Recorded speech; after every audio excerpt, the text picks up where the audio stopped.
O meu convidado de hoje é uma das mais expressivas lideranças progressistas do país. Ele é médico especializado em medicina comunitária, clínica médica e psiquiatria. Formou-se também em jornalismo.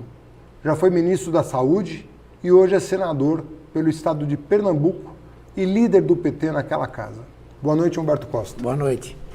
Vou fazer umas perguntas mais complicadas aqui, que eu quero a tua opinião sobre o que está em discussão hoje no Congresso Nacional. O PT vai ter que se debruçar sobre algumas propostas. Eu sei que talvez você não fale pelo partido, porque talvez ainda não tenha havido um fechamento de questão, um debate interno, mas você foi ministro da Saúde durante um bom tempo, tem um legado na saúde. O Brasil, do ponto de vista do financiamento de educação e saúde, de 88 para cá teve um avanço considerável, sobretudo no nosso período. Mas a educação, do ponto de vista do financiamento, ela foi mais longe. O Brasil chegou a praticamente 6% de investimento público em educação como proporção do PIB. E a saúde continua patinando nos 4%. E a gente sabe que isso é insuficiente. 6% para a educação não é muito nem pouco. É a média dos países da OCDE. Portanto, o Brasil levou 100 anos e com o Lula chegou à média dos países da OCDE. Então, tem que, no mínimo, manter isso. A saúde está aquém, está subfinanciada ainda hoje. Se você somar os dois, dá 10%, 6 mais 4. E o governo está querendo que é o seguinte, para dar liberdade para o gestor público, tem que ser a soma dos dois e não a vinculação por setor. Parece uma sutileza, mas na minha opinião não é. Como é que você vê esse tipo de flexibilização que o governo Bolsonaro, teto de gasto, mais esse arranjo, né?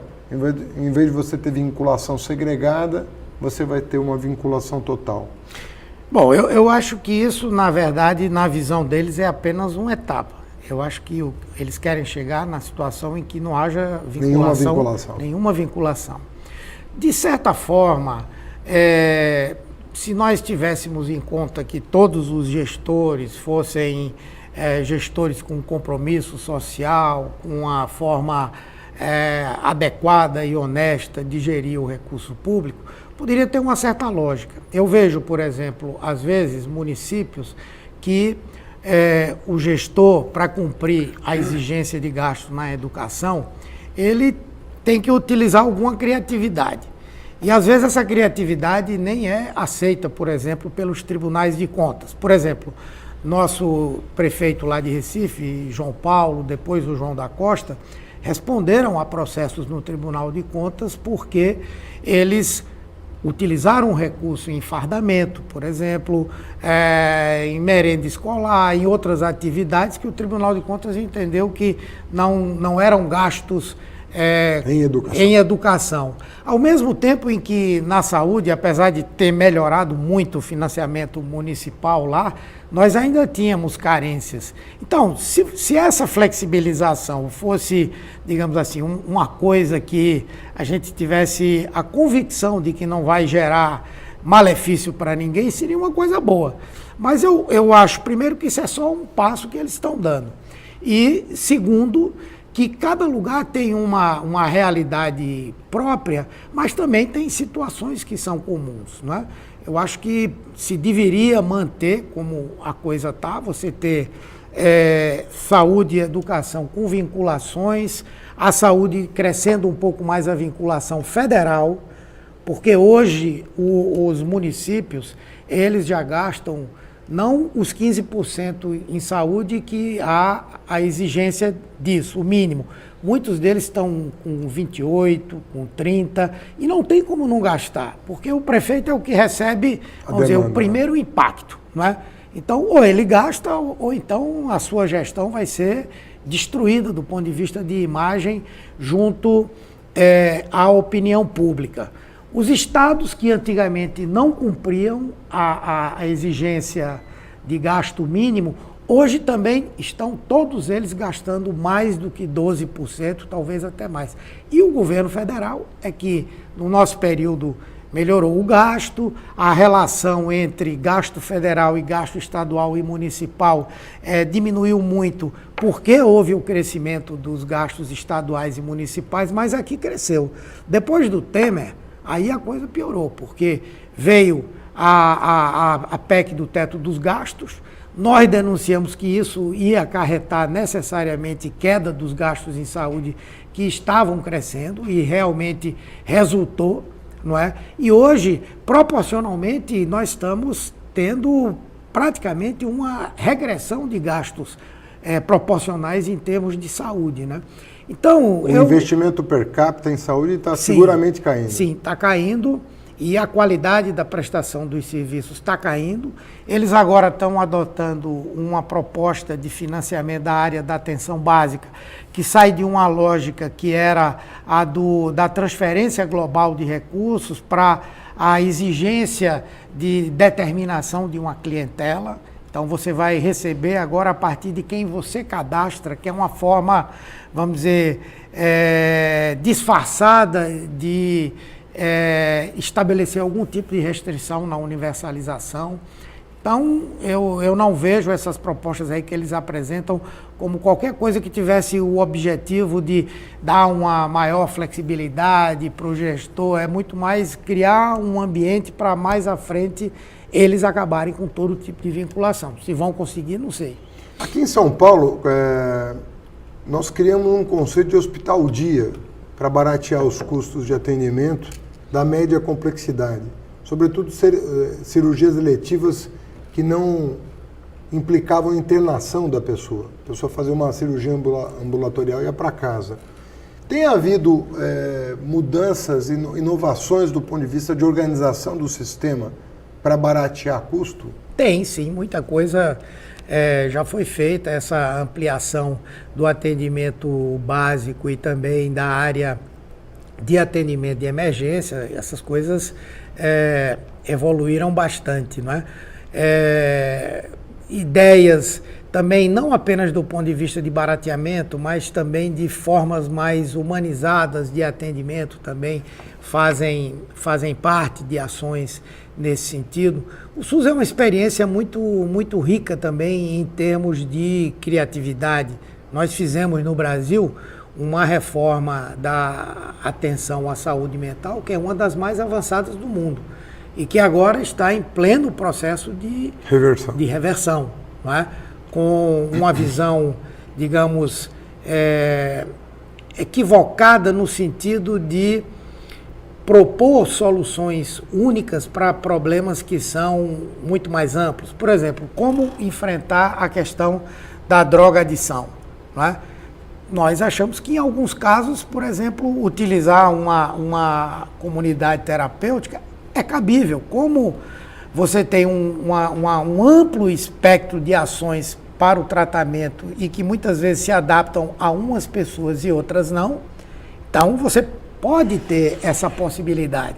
Agora, o que está se fazendo hoje é negar os aspectos científicos para atuar meramente num tipo de, vamos dizer, entre aspas, uma terapia do comportamento.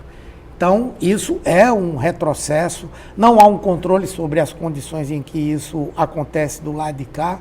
A única coisa que nós conseguimos até agora é que não vá recurso do SUS para financiar coisas assim. E, por outro lado, eles deixam de investir em coisas que mostraram resultado e que são adequadas para outras pessoas, tipo a internação de curtíssimo tempo, o atendimento ambulatorial, as terapias de grupo, coisas assim que eles hoje tentam colocar como sendo coisas secundárias e investir somente nisso. Mas tem muita coisa criativa dentro do SUS. Agora, Humberto, nós estamos vivendo uma situação inédita no país, que é um conjunto de retrocessos em políticas públicas, alguns mais visíveis que outros. A imprensa tem dado muita cobertura para temas como cultura. A cultura está na berlinda, né, do governo Bolsonaro, censura, hostilidade, corte de financiamento. Questão ambiental está sendo mundialmente discutida, né? o comportamento do Brasil frente à proteção do seu próprio meio ambiente está, inclusive, servindo de obstáculo a acordos internacionais de cooperação comercial, né? Um pretexto para não assinar acordos com o Brasil, ou seja, está prejudicando a economia brasileira. Na área da educação, possivelmente nós podemos estar indo aí para o terceiro ministro, já se pede publicamente a demissão dessa figura mínimo curiosa, né, que ocupa o Ministério da Educação, a cadeira que já foi do Gustavo Capanema, né, para citar um grande nome. Nós temos problemas na área de direitos humanos, que também tem chamado muito atenção. Não vou falar nem de relações exteriores, porque o Brasil perdeu completamente a bússola, né, do que pretende. Né? Nós hoje não sabemos qual é a política externa brasileira, que era uma coisa que vinha consolidada há décadas. Né? Hoje nós não sabemos para onde o Brasil caminha do ponto de vista das suas relações internacionais. A saúde, você já mencionou alguns retrocessos. Como é que a oposição está se organizando no Congresso Nacional? Você que é líder do principal partido de oposição no Senado Federal. Bem, nós temos alguma dificuldade porque nós hoje temos um tamanho bastante reduzido, né? O PT, por exemplo, já chegou a ter 13, em alguns momentos até 14 senadores, hoje está limitado a 6. A oposição toda junta chega em torno dos 20, 21, 22 senadores. Em 81. Sim, num total de 81. A agenda econômica é onde, vamos dizer assim, nós estamos sofrendo mais porque o governo, apesar de não ter uma grande sustentação no Congresso, os parlamentares, diferentemente de outros governos, não se assumem como base do governo, mas a agenda econômica coincide com a visão da maior parte dos partidos conservadores, da mídia, do sistema financeiro, que na verdade tem peso muito importante lá em termos dos seus interesses. Nessas áreas, eles têm avançado, mas não têm conseguido fazer o que realmente eles gostariam que acontecesse. Não é? Por exemplo, o debate sobre o Estatuto do Desarmamento, apesar de nós termos tido perdas importantes, mas não chegou nem perto do que eles gostariam de fazer. Houve uma resistência em relação a isso. Outras medidas em termos de certos valores, algo que se dizia que iria avançar muito rapidamente no Congresso Nacional, era a proibição definitiva do aborto, inclusive naquelas condições em que você tem aborto pós estupro, aborto em situações em que há o risco da morte da gestante e aborto no caso de anencefalia, que eles tentaram de todo jeito fazer com que isso andasse e isso não andou. Houve uma resistência. A questão da maioridade penal, a mudança da maioridade penal, que também era uma bandeira que eles defenderam o tempo inteiro, também não andou. Agora querem entrar com o direito de matar para os policiais, a excludente de ilicitude. Não acho que vai passar com muita facilidade, não. Então, existem alguns temas onde, na área ambiental, nessa área de direitos humanos, até mesmo na área da saúde, algumas coisas que agora, eles na hora de taxar desempregado, eles estão todos juntos. Sim, aí com certeza. Aí Rodrigo Maia, PSDB... Todos. Vão taxar o desempregado. Você acredita que essa medida vai passar? Não acredito. Essa da taxação do desempregado? Não acredito, não acredito. Porque aí, um pouco de vergonha na cara, todo mundo tem. Não, né? E todo mundo sabe que a população não é tola de não entender o que é que aquilo ali representa. Agora, como é que nós chegamos ao ponto de alguém propor uma coisa dessa no Brasil? É uma coisa realmente esdrúxula, nessa visão ultraliberal que eles têm e, acima de tudo, a impressão que eles têm de que podem tudo. Não é? E eles jogam muito numa de sentir como as coisas chegam, né? Lançam um balão de ensaio desse, mas com um cálculo de que poderá não pegar, poderá não ser aceito, poderá... Então aí trabalham o tempo inteiro com a ideia de botar o bode na sala e depois tirar, enfim. Mas realmente... Jogam na confusão um pouco, sim. Né? Misturam família com governo. Sim, mas mesmo assim, coisas que eu pensei que jamais passariam, por exemplo, dentro dessa reforma da Previdência, passaram. Significa que há hoje no Congresso uma sintonia muito grande entre essa pauta econômica ultraliberal e o que eles representam lá. Não é? Óbvio que em algum momento isso vai ser cobrado. No ano que vem nós vamos ter eleição. Os deputados ou senadores que votaram na retirada de vários direitos e que querem ser candidatos a prefeito, por exemplo, de alguma forma vão ser cobrados. Por exemplo, essas reformas que estão indo para serem votadas no ano que vem, não foram votadas agora, a esse ajuste fiscal, essa questão de reforma administrativa que eles ainda não mandaram, parece que estão dando um tempo, certamente terão dificuldade de ser votadas no ano que vem por conta da questão eleitoral, né? É um momento onde a população vai poder se manifestar e cobrar. O Guedes já mandou o que ele anunciou, aquela carta branca para vender patrimônio público, aquilo já está no Congresso Nacional? Eu acredito que ainda não. Foi só anunciado? Eu acredito que ainda não. Mas uma carta branca como essa, né? Uma espécie de procuração do Congresso para o Executivo vender o que bem entender. Eu acho que passa. Eu acho que passa, infelizmente eu acho que passa. Ou seja, se quiser vender o Banco do Brasil, se quiser vender a Caixa Econômica Federal... Eu acho que tem respaldo lá para isso. Até o Congresso passado era um pouco mais difícil, mas se não houvesse, lógico, se houver mobilização social, se for feito um trabalho para manter de uma forma ativa, não passiva, mas de uma forma ativa, a avaliação que a população tem sobre isso, porque ela é contra.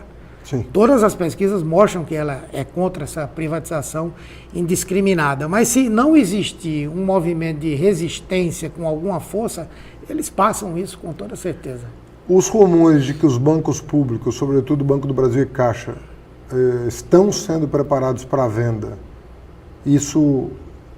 Em Brasília, isso tem respaldo nos dados que vocês recebem? Não? É difícil saber se tem respaldo no Congresso para aprovar coisas como essa. Mas agora, há movimentação do governo? Com toda certeza, e eles não negam, não. Eles dizem isso claramente. Claramente, em qualquer oportunidade, eles dizem claramente isso. Não é nem conversa de bastidor? Não é conversa de bastidor. Existem estudos sendo feitos, já há determinadas atividades que esses bancos exercem, que eles estão... ou eliminando ou transferindo para o setor privado. Eu não tenho dúvida de que isso faz parte do objetivo desse governo na área econômica. Agora, eu tenho estado observando, do meu ponto de vista, o governo Lula especificamente, ele próprio tomou a decisão, mas acho que houve dois movimentos muito importantes para blindar a economia brasileira de uma turbulência maior. Eu acho que nós resistimos em 2008 muito em função disso, e eu atribuo a crise de 2015 e 2016 mais à crise política e à sabotagem que foi feita contra o governo Dilma do que propriamente aos eventuais erros que ela possa ter cometido no primeiro mandato. Me refiro especificamente ao acúmulo de reservas cambiais, né? O Lula entregou com quase 300, a Dilma chegou a quase 400 bilhões de dólares de reserva, e aos investimentos massivos que foram feitos em pesquisa da Petrobras, que nos permitiu encontrar o pré-sal. O pré-sal não foi um golpe de sorte. O pré-sal foi fruto do fato de que o Lula mandou botar dinheiro em pesquisa, furar poço, para entender a nossa geologia, entender, afinal de contas, qual era o nosso potencial de produção petrolífera. Um país que tem pré-sal e 400 bilhões de reservas cambiais é um país que se impõe no cenário internacional. Então ninguém vai ficar brincando com o Brasil, né, com a economia brasileira, sabendo que você detém essa riqueza nas mãos. Contudo, o Guedes tem queimado já parte desse estoque, tanto do pré-sal quanto das reservas cambiais. Isso está sendo discutido em Brasília, as consequências do governo Bolsonaro começar a queimar aquilo que nos blindava? Especificamente, esse tema, eu não vejo muito debate. Nós temos procurado trazer essa discussão. O que nós temos debatido muito e colocado e tentado chamar a atenção é que o governo está abandonando toda a possibilidade de, em utilizando os seus mecanismos próprios e particularmente o papel de algumas empresas estatais, em termos de promover desenvolvimento. Vou dar um exemplo para você. Você falou do pré-sal, que é uma coisa muito importante, extremamente relevante. Mas, por exemplo, em termos de desenvolvimento regional, o que a Petrobras fez com algumas ações foi uma coisa extremamente importante e que agora está completamente desarticulada. Por exemplo, quando o Lula decidiu que a Transpetro deveria comprar navios no Brasil, a indústria naval floresceu. Floresceu e em pouco tempo desenvolveu tecnologia que em pouco tempo colocaria o Brasil em condições de disputa com qualquer estaleiro do mundo. Vou mostrar Pernambuco. Pernambuco teve 2 estaleiros, chegou a ter 12 mil trabalhadores nesses estaleiros, com as principais encomendas para a Transpetro. Hoje, os 2 estaleiros estão praticamente fechados. Um tem 150, o outro tem 200 trabalhadores. Em Pernambuco, a refinaria gerou perto de 25 mil empregos. Não chegou a ser concluída, não é? Hoje, eles estão num processo de privatização dessas empresas. Lá nós tivemos um início de uma indústria petroquímica também, e todos esses investimentos trouxeram outros, não é? Eu acho que o pior de tudo que a gente está vivendo nesse momento é a renúncia a esse papel e o tratamento de empresas relevantes como a própria Petrobras simplesmente como uma empresa privada como outra qualquer. Então as opções não levam em consideração o interesse do Brasil, mas o interesse dos acionistas, não é? E por isso a gente perde um instrumento importante que se poderia ter para fazer desenvolvimento. Mesmo os recursos que eles estão obtendo com essa queima de empresas ou do pré-sal, eles não estão colocando para investir em nada. É para pagar dívida, é para promover o equilíbrio fiscal, reduzir o déficit público. Então, é muito preocupante para nós, porque, apesar de todo esse discurso de que vem investidor estrangeiro, isso não aconteceu até agora, mesmo com todas essas reformas que eles fizeram para baratear. Está saindo o capital do Brasil. Exatamente, para baratear a mão de obra, para reduzir custo social das empresas, tudo isso não resultou nisso que eles estavam dizendo que iriam fazer. E uma grande preocupação nossa com a privatização, o próprio presidente Lula fala muito nisso, é que eles estão eliminando instrumentos que mais à frente poderiam ser utilizados para reverter essa situação. Como alavancas, né? Exatamente. Humberto, os partidos progressistas, falando dos clássicos, né? PT, PSOL, PCdoB, PDT, PSB, esses partidos estão alinhados? Você vê uma comunhão de valores e propósitos em torno de uma agenda progressista? Sim, sim. Inclusive, isso foi uma boa constatação, porque, num primeiro momento, houve uma certa tentativa de isolamento do PT, não é? O PDT, principalmente a partir das posições do Ciro Gomes, procurou desenvolver uma articulação com PSB, PCdoB, que tentava excluir o PT da formação de blocos, da participação no exercício das lideranças. Eu estou falando de Congresso Nacional, certo? Mas a prática terminou fazendo com que hoje nós atuemos de forma articulada, tanto na Câmara quanto no Senado. No Senado, essa tentativa de isolamento ainda deu certo. Hoje, por exemplo, o bloco da minoria, que é formalmente a oposição, é maior do que o nosso bloco e nós não fazemos parte desse bloco, não é? Mas, na prática, nós temos trabalhado juntos em quase todas as pautas. Quer dizer, a prática nos obrigou à construção de uma unidade. E essa construção dessa unidade na prática está fazendo com que a gente abra outros diálogos que vão mais além do que a luta parlamentar. Também, do ponto de vista da luta social, isso também se materializou. E eu acho que nós estamos num caminho bom. Por isso que eu tenho uma certa preocupação quando, diante, por exemplo, de uma eleição como a do ano que vem, o PT possa assumir uma certa posição hegemonista, uma posição de... Lógico, ele precisa se afirmar, especialmente no momento que a gente está vivendo. Mas nós estamos fazendo uma construção que pode ser uma construção de longo prazo, que a gente não precise passar por tantas dificuldades em termos de conformação de um bloco político para a aliança de 2022, como a gente passou em 2018, né? Então eu acho que a gente está num bom caminho, não acho que a gente deva quebrar isso, não. Você vê 2020 como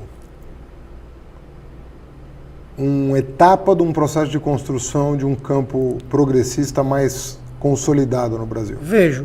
Seja pela polarização que interessa ao próprio governo e à extrema-direita, seja pelo fato de que há uma polarização real na sociedade hoje, seja pelo fato de que as condições em que a população está vivendo são coisas assim muito fortes, eu tendo a achar que a eleição do ano que vem terá um forte viés nacional, não é? Não sei se um caráter plebiscitário, mas pelo menos a discussão nacional ela vai estar presente. Vai permear no mínimo, né? Inclusive, se eles conseguirem, como estão dizendo, eu vejo previsões de um jeito ou de outro, algum tipo de crescimento, porque eles vão também tentar utilizar isso no debate, né? E nós vamos mostrar que mesmo que haja esse crescimento, ele está se dando, se vier a se dar, com desigualdade, com aprofundamento da pobreza, com a miséria. Então, eu acho que tende a isso. É um crescimento provavelmente baixo, com alta concentração. Exatamente. É o que está no horizonte. Exatamente. E aí, veja, o que é que vai acontecer? Eu acredito que nós vamos ter uma eleição de 2020 parecida com a de 2016, onde nós estávamos nesse polo mais no lado negativo. O ano 2000, que foi uma espécie de prévia do que ia acontecer em 2002, e outros momentos no Brasil, onde também eleições municipais serviram também para a população marcar uma posição de insatisfação com o que se estava vivendo na política do Brasil. E aí eu acredito também, embora eu tenha ainda uma visão de que esse governo é de uma instabilidade tal que eu não tenho certeza de que ele chegue até o fim, mas ainda é forte politicamente. Então, eu tenho a impressão que a nossa estratégia para o ano que vem deve ser uma estratégia que estabeleça como objetivo derrotar a extrema-direita na eleição. Para isso, nós temos que juntar, não digo que todos os lugares, nem necessariamente isso se traduzir em aliança, coligação eleitoral, mas deveríamos ter um objetivo comum. PT, PSOL, PCdoB, PDT, PSB, até o Cidadania, que a Rede, que em alguns momentos tem caminhado conosco. Nós poderíamos sentar no Senado, mesa, onde há vários senadores da Rede, tem havido... Tem, em alguns momentos importantes, sim, em outros não, mas tem havido também. Aí o que é que acontece? Numa situação como essa, eu defendo a ideia de se instituir uma espécie de fórum com esses partidos, que estabeleça uma estratégia comum. Qual é a estratégia comum? Derrotar o bolsonarismo e a extrema-direita. Isso dá para se traduzir em coligação aonde? Aqui é possível, aqui não é, mas nós vamos fazer o mesmo discurso. Entendi. Lógico, vamos discutir o tema local, que você não pode fazer uma eleição municipal, mas todos nós vamos estar com o mesmo discurso do ponto de vista nacional. Isso cria um ambiente que facilita, na minha opinião, uma unidade mais para frente. Agora, eu não vou conseguir traduzir essa unidade numa ação concreta mais para frente se eu ignorar que existem interesses diferenciados também entre esses partidos. Eu não quero dar nenhum exemplo concreto, porque é muito bom a gente falar de aliança na casa dos outros, né? Mas é lógico que existem lugares que a saída mais avançada não é necessariamente o PT. E por que nós temos que fazer isso, entendeu? Essa é a minha opinião. Humberto, eu não sei se eu estou impressionado, né, por ter vivido, mas, na minha opinião, um clima mudou um pouco, pelo menos um pouco, no Brasil, com a saída do presidente Lula e com as 2 visitas que ele já fez a Salvador e a Recife. Você esteve conosco em Recife, que você é de lá. O quanto o Lula está entre nós, fazendo debate, fazendo proposta, o quanto isso pode ajudar esse campo, o quanto você acha que isso vai mudar no imaginário popular a perspectiva, a renovação de esperança de dias melhores? Eu acho que muda muito, né? Para nós da oposição, inclusive, é um reforço muito importante, porque, lógico, nós estamos defendendo essas posições, estamos brigando lá no Congresso Nacional, mas tivemos muita dificuldade de chegar até as pessoas, traduzir para essas pessoas o que é que está acontecendo. Temas como, por exemplo, soberania nacional, são temas um tanto abstratos para a compreensão das pessoas, né? E Lula, ele tem uma capacidade de dialogar com o cidadão comum que é inigualável, né? Isso, por si só, é um grande reforço. Além disso, ele tem capacidade de mobilizar. É impressionante o que nós vimos ali em Recife na semana passada, não é pouca coisa. Qual é a liderança política no Brasil hoje que consegue fazer aquilo que ele fez e ele faz? Eu acho que é um grande reforço.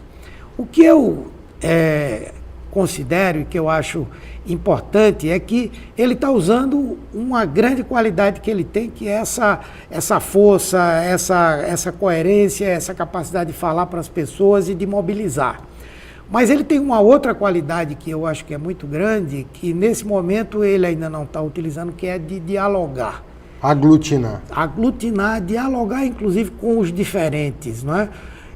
O Brasil está vivendo um momento de muita desagregação e que eu acredito que ele pode ser uma pessoa que cumpra um papel de estabelecer um elo de ligação entre setores que têm visões políticas e econômicas muito diferentes, mas que têm um certo consenso em torno da institucionalidade, da democracia, da defesa da liberdade, da defesa dos direitos humanos. Então, ele pode ser um fator... Uma espécie de serzideiro. Eu acho que pode. Alguém que pega um tecido esgarçado e... Infelizmente, a direita não está de jeito nenhum querendo que ele cumpra esse papel. Mas eu creio que vai haver um momento em que isso vai acontecer. Humberto, valeu, muito Fernando. obrigado pela conversa. Eu conversei com o senador Humberto Costa, líder do PT no Senado Federal. Na semana que vem, sempre às 20 horas, aqui na UOL TV e nas redes sociais, teremos um novo convidado. Muito obrigado.